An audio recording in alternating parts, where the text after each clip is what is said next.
if a person comes to Lambda School and they do not get a job, and when they come in, my understanding is, because I have a close friend whose husband is in the program right now, I won't say who, you can either pay $20,000 or have $30,000 in deferred ISA. Mm-hmm. Am I ballpark correct? That's roughly correct. Yep.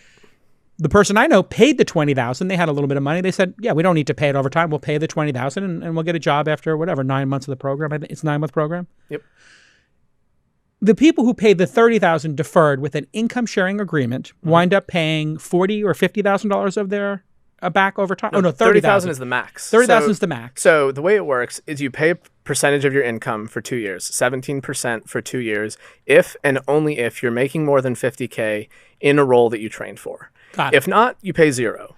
And $30,000 is the maximum. So there will be students that pay $17,000 because they only get a $50,000 a year job. Right. So you have to be making north of 86, 87K to pay $30,000.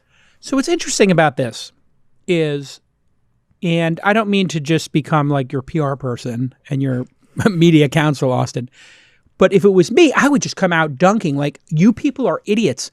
There is no downside. You don't understand what an ISA is. You dipshit idiot reporters have no idea that there is zero downside to going to Lambda School. Because if you don't get a job, you are not responsible. And the debt wipes out after how many years? 5 years. Okay. So, Catherine, to just pause here for a second and consider the insanity of this. The person takes no risk. Lambda takes 100% of the risk. If the person doesn't get a well-paying job over $50K, they pay zero. Correct. If they get a job outside of tech and being a developer, they pay zero. Well, being a developer is, you would pay if you're a developer outside of tech, right? Right. If you end up being a bartender, for example, you're not paying. Then you don't pay. A waiter in the U.S., pay. that's not true in the EU, but in the U.S., yes. Right. So you're not on the hook, and it wipes away after 5 years. Catherine, for college, you cannot even go bankrupt and wipe out college debt, correct? Mm-hmm.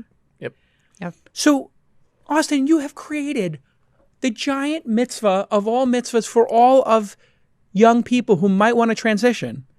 And the payback he gets is people don't even understand that nobody's on the hook.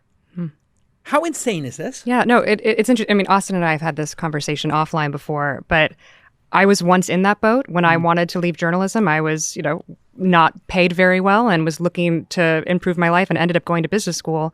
But that sort of solution of you don't have to pay anything up front actually speaks to a huge sector of the American public that is terrified of taking on more debt, especially the people who've already taken on debt, who went to university, they believed the American dream and said you can better yourself with college, and then got out of college and were paid $25,000 to do an entry-level job and really can't afford to live in a city.